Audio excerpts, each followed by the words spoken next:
Hello students, we were discussing about the performance of this optima multi-user detection. We will continue the concept in this module also. Here we will try to see how the optimal multi-user detection concept is actually deployed and implemented in the circuit. In this part 2, we will start with again that jointly optimal decision. In the last module, we have learned that the decision can be based on the individual maximizing the individual a posteriori probability, or either doing that or by the jointly maximizing the a posteriori probability. So, this jointly optimal decision we have learned that this is actually much more preferable because they are less complex. Computation complexity is less and they can also give a very close minimal error actually in finding out the error probability finally, if I compare with the individual optimal decision. We will continue hence with the joint optimal decision in this module. So, we have seen one way of implementing the joint optimal decision process in the last module. It can be also deployed in some other way. So, let us see the figure and the concept here. So, this was the incoming signal that you have received in the front end of the receiver. We understand that we have a bank of the match filter concept, but we will restrict our discussion with two user scenario that we were doing in the last module. So, it seems that we have two signatures with hand S1T and S2T, and we have the correlator architecture. So, we have not utilized the sampler followed by the correlators and we have not, because that means actually we are still in the continuous domain, we have not discretized it, and finally, the architecture shows something like this.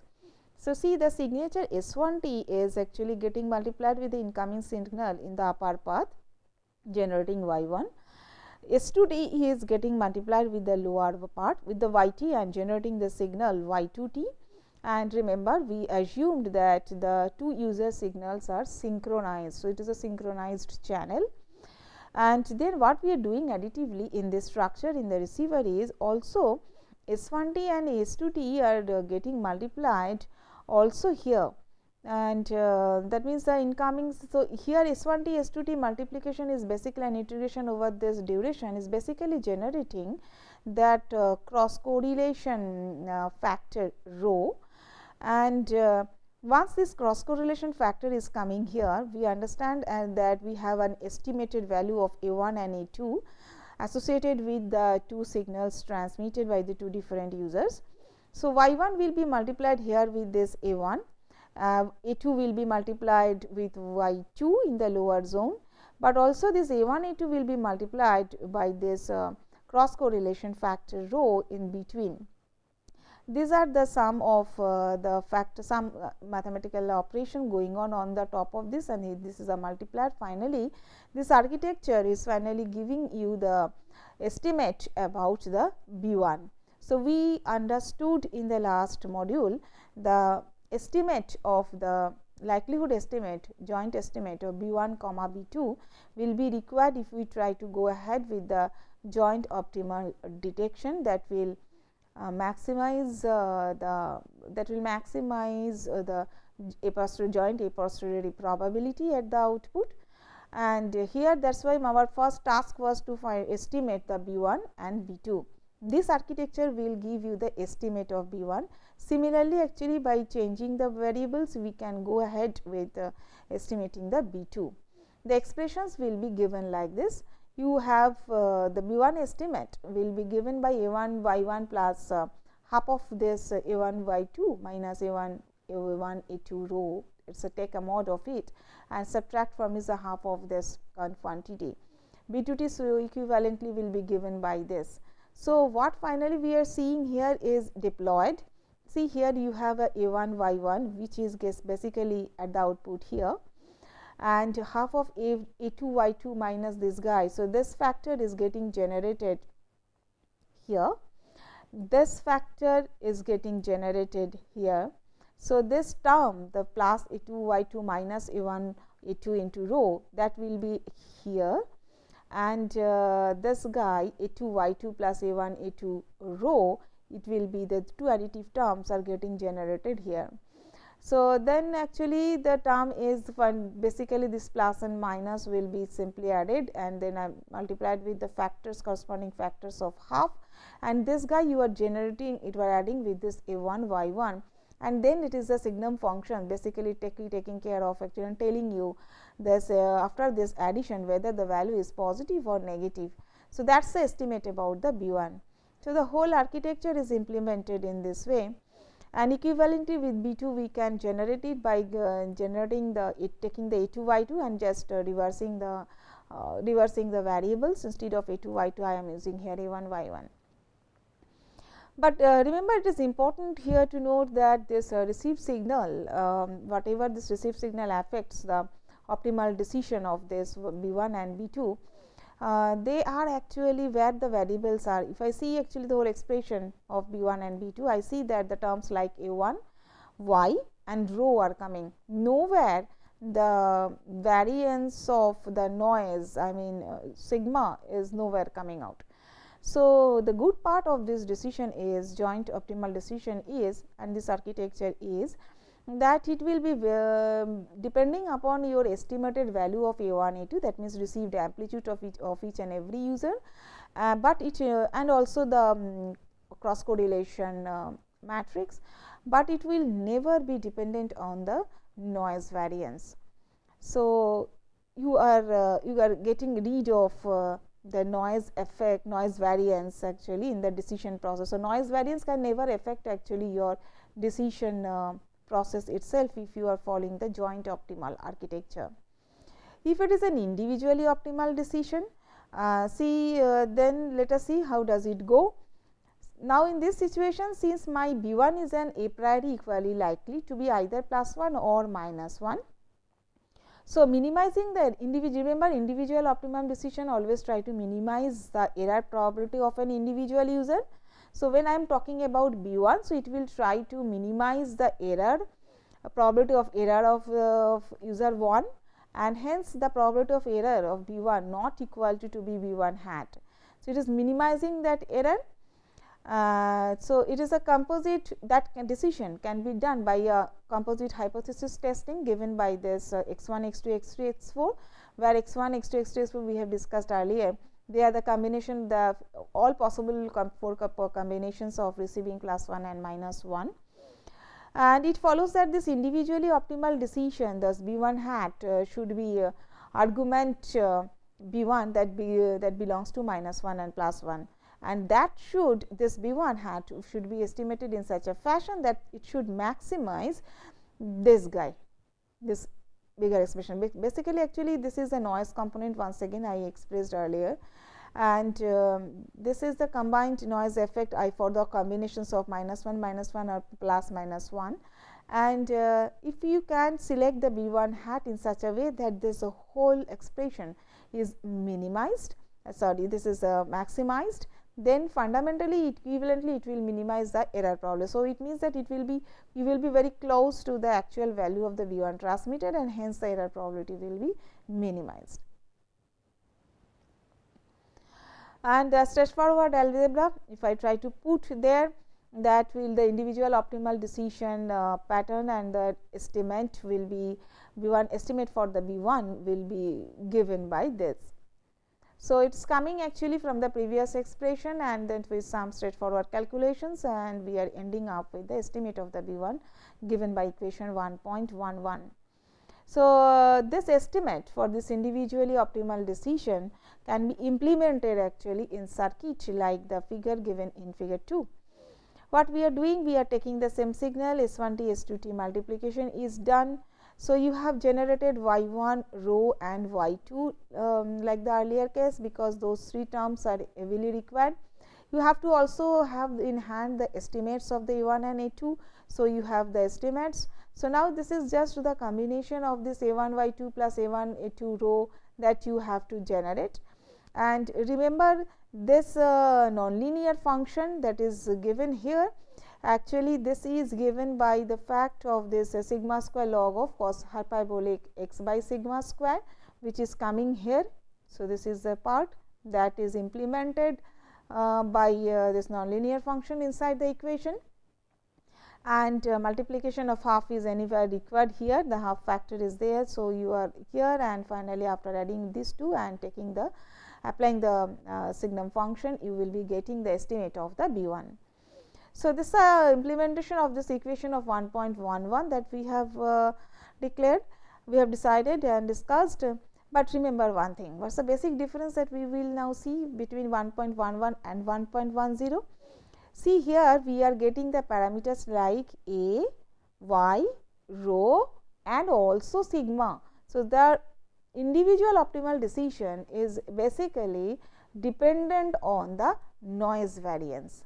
So, here is the basic difference between the individual optimum decision and the joint optimum decision. You need not to worry about the noise variance, or the decision is completely free from the noise variance for the joint case, whereas the individual optimum decision will be largely dependent upon the noise variance, and noise is a completely unpredictable one. It is a random variable which will have the statistical property associated with it, but estimation of that vector or having a priori knowledge of this sigma square is not feasible in practice. So, these are the fundamental differences you should understand between the individual optimum decision and the joint optimum decisions. And before taking the how to which should be applied in a particular scenario, before taking the decision, you should be having a clear knowledge about these two. Remember another thing, that since this function limit some function of sigma is of x is equal to mod x if sigma tends to infinity, this individually optimum decision regions basically they converge to the jointly optimum decision region. So, it was the jointly optimum decision region we have seen earlier, and for actually some typical values of E 1 equal to E 2, and the covariance factor cross correlation factor is equal to 0.2, and that will be coming here actually for the when sigma tends to infinity, because that region will be equivalently given by the figure 4, which I can see the comparing figure number 2, figure 3 and figure 4, I can see actually basically this individual optimum decision region is nothing but a smooth function of this jointly optimum decision when the sigma is very, very high. So, lot of similarities between these two are there. Now, we prefer to come into the zone of k user basic synchronous CDMA channel. So, we extend the discussion from a 2 user to k number of the users. So, the equation that we have seen, we will revisit in the context of the k users. Earlier we saw we have two terms here, A1 B1 S1 T plus A2 B2 S2 T plus sigma n. Here it will be a combination of all the k users, number of the users going from 1 to capital K. And remember, we are interested over the time interval of 0 to capital T. Capital T is a inverse of capital T will give you the data rate, transmission data rate. The problem of this joint optimum demodulation of this B, here remember actually for B we will have complete vectors, actually it is a matrix of this B 1 to B k. So, if I try to have a joint optimum demodulation of this capital B, of this bold B, it has a solution such that this B maximizes now this combined factor, I mean this y minus this combination of y minus this factor, the first term will give you actually the noise variance, the portion of the noise, not the variance, it is the portion of the noise. So, basically when you are trying to do the joint optimum demodulation, you are trying to search such a value of the B that maximizes this expression 1.13. So, basically it should minimize this noise. You are basically trying to maximize the B, trying to maximize this factor means you are trying to finally minimize the error probability. or equivalently we saw that we defined a factor omega in the context of the two user cases. Here equivalently for b number of the users, for b number of the data to be optimum demolition for the v vector, we will be able to which should be equivalently given that you are trying to maximize this capital omega given by this expression. Here actually we can have two factors of this omega. The first one actually equivalently in the vector form can be written as b transpose this a vector and some part that is contributed by the received vector y, and this is actually again written as this guy, where this h that we have written, h is actually nothing but a capital R into a. We have seen that a capital R earlier is a normalized cross correlation matrix, and capital A is the diagonal matrix and it is unnormalized. And so, if I break this, it will end up with this B transpose A capital R A into B. So, where we have replaced A capital R A into E by n and the vector capital H. So, either you, that means the for k basic user synchronous CDMA channels, either you try to finding out the capital V vector, bold V vector means basically you are trying to find out a solution such that that selected value of the estimated value of this bold B should maximize either equation 1.13 or equivalently you maximize this equation 1.14.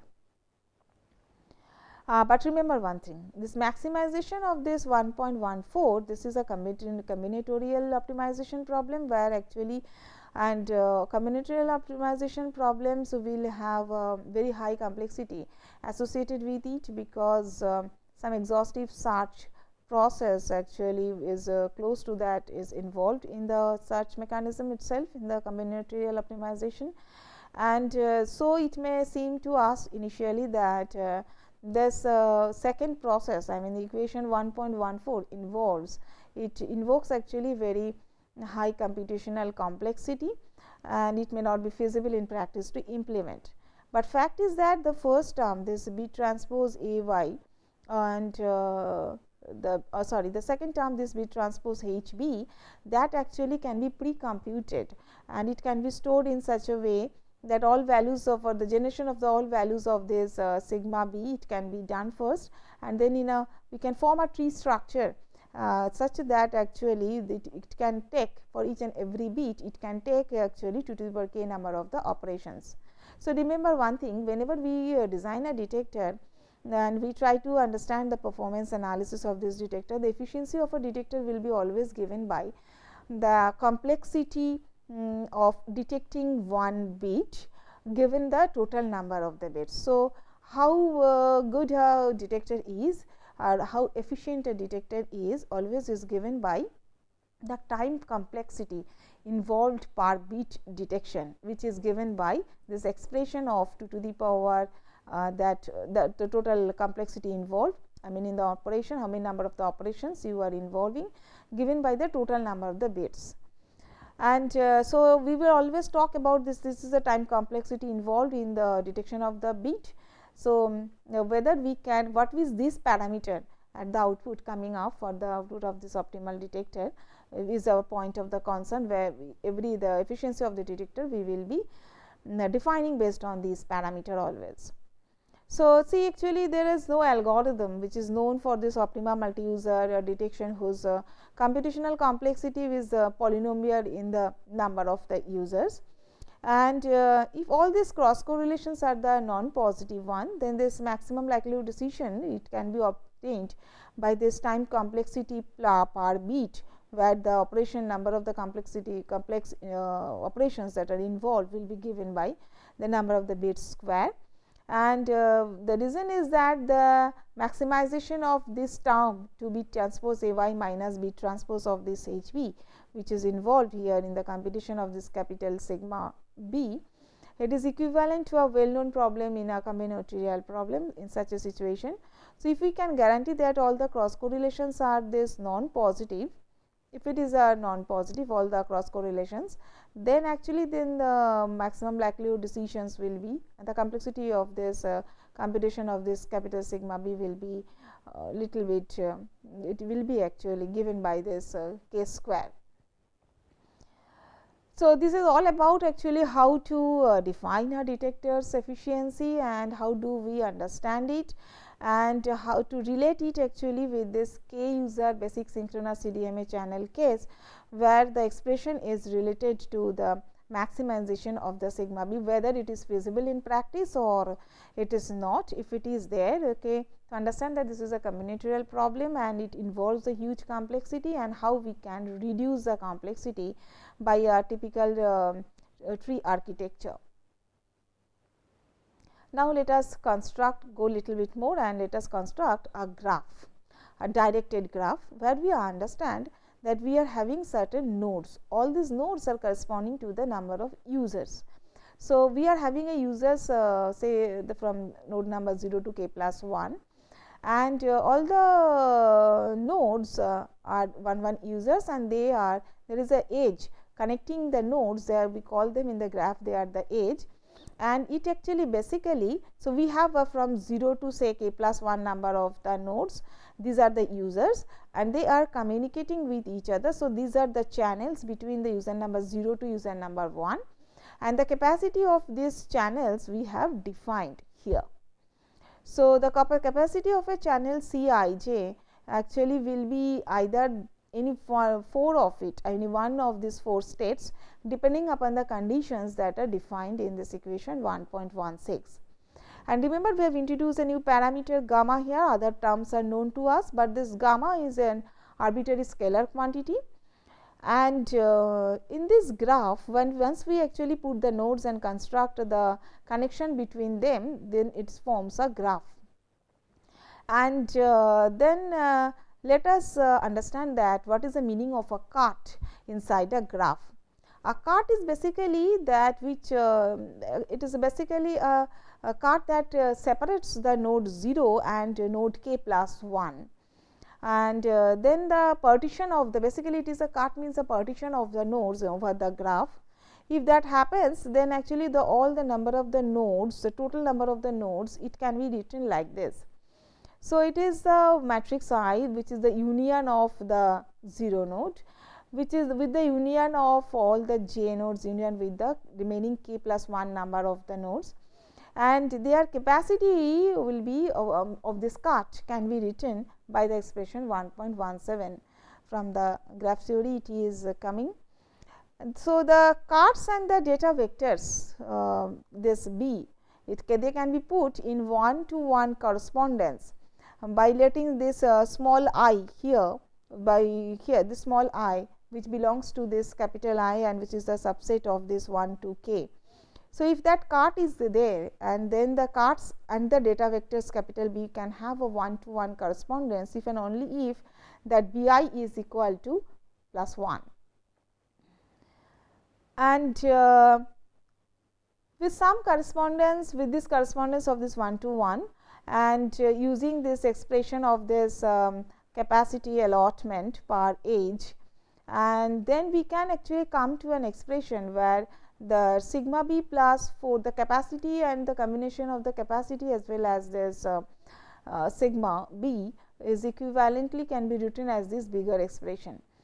Remember, actually for each and every case what we are trying to do here is, for the ith one and for the ith set, we are having after the cart you will have 2 sets, right. One is denoted as ith set, another is the jth set, and we are trying to find out actually associating with the corresponding, for each and every set we are trying to associate with a corresponding age capacity, and we are ending up here. And so, it can be further further simplified with the expression given here. The maximization of this likelihood function finally here this function sigma b, it is finally equivalent to finding a cart with the minimum capacity. If you understand that this is the cart with the minimum capacity, then the decision of this beta k will be either plus 1 if the k belongs to I star, and or minus 1 if it belongs to, if the k belongs to j star. So, now question is actually, now when we are finding out this expression of 1.18, the question is whether how will you finally maximize this likelihood function now boils down to the fact that you find out a cut in such a way that it boils down with a minimum capacity. If the cut actually is a equivalently it is a finding out a cut over the graph such a way that actually it is corresponds to a minimum capacity, and if the minimum capacity is ensured, then you can take a decision of this estimate of this beta k governed by this equation 1.19. And how we came actually from this bigger equation to here is wherever actually there is no association with this capacity, the terms who are not related to this capacity, we have excluded those terms, and we have come up with the maximization of this likelihood function equivalently to the finding out the cut that minimizes the total capacity. And these are the maximum likelihood decisions equivalently, and the minimum capacity cut problem is equivalent to the maximization also of the flow from the one origin node 0 to another decision node k plus 1. And if all the edge capacities are then in that case of non-negative, then their algorithm, such algorithm you can devise and find out the algorithms for which actually the operations number of the operations that you need to find out to reach to the estimate of the beta k will be governed by the number of the users cube. So, that will be the computational complexity involved in estimating this beta k by this cut and finding out the cut with the minimum capacity. So, non-negativity of all these edges edge capacities is ensured if the cross correlation satisfy less than equal to 0, because we always select the value of the gamma, which is a maximum of 0 or minimum of this j over the j, minimum over the j of a j into y j. So, the individually the optimum decision that minimizes this error probability of the kth user finally is the finding out of the element beta hat k that belongs to either -1 or +1 that will maximize equivalently this expression 1.21. So, finding out actually we started with the maximization of this capital gamma, capital omega, and it boils down to the fact that equivalently it is maximization of this factor L k, and where we understand that the a posteriori probability can be readily computed from 1.10 like this involving the value of this L k, and minimum error probability of this error detection then leads us to the smooth decision region in the k dimensional decision space, and figure number 3 and 4 that we have shown earlier. In this expression of this L k, where this exponential term is involved, if I expand it with the Taylor series expansion, and we can actually also terminate it with the series and then the exponential function, and as sigma goes to the infinity, minimizing this 1.21 basically is equivalent to the maximization of this whole guy, we understand, and where this d belongs to this -1 and +1, and we understand this whole term, this of 1.23, as it never depends actually on the whole term, doesn't the whole term is not depending upon the factor b. Basically, the last term is or the second term is not basically depending upon the term b. So, that maximization of this L k star b will be mainly governed by the first term only. And so, when actually sigma will be going to the infinity, so it will fall down to the single user match filter detector, which is basically equivalent to the sign of y k. And this is expected also, because as sigma goes to the infinity, basically your multi axis interference become insignificant. When sigma is infinity means you are noise dominating zone. So, that noise domination means you are at a very low SNR zone, where your multiple axis interference is very low compared to your noise variance. The contribution of the noise is mainly dominating the performance of the whole network and the receiver architecture. And so, it is a background white noise which will actually mainly actually dictate the decision output at the output of this optimum detector. And against and in such a situation, again the match filter will give you the optimum output, because match filter performs the best in presence of your noise, AWG and noise. And so, in the this whole conclusion is actually when the SNR is low, you understand that it will be dominated, performance will be dominating by the noise, not the multiple access interference of the network.